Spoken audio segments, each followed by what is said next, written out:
ဘာကြီးတော့မရဘူးသတိပဲအော်ကလေးကရှူရှူပေါက်ရှူရှူပေါက်ဟောအဲ့ဒါရေးကြည့်ပါဘာကြီးတော့မရဘူးငါဘာကြီးတော့မရဘူးတို့ကျွန်တော်ညကြီးဖြတ်လိုက်ပါလေဘာလို့လဲဆိုတော့ပြဿနာမရှိတဲ့အတွက်ညကြီးဖြတ်တာဖြစ်ပါလေ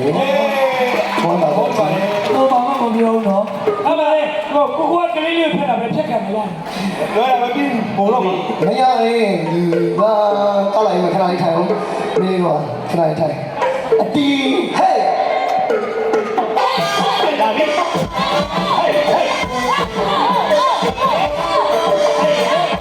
ေးဟေး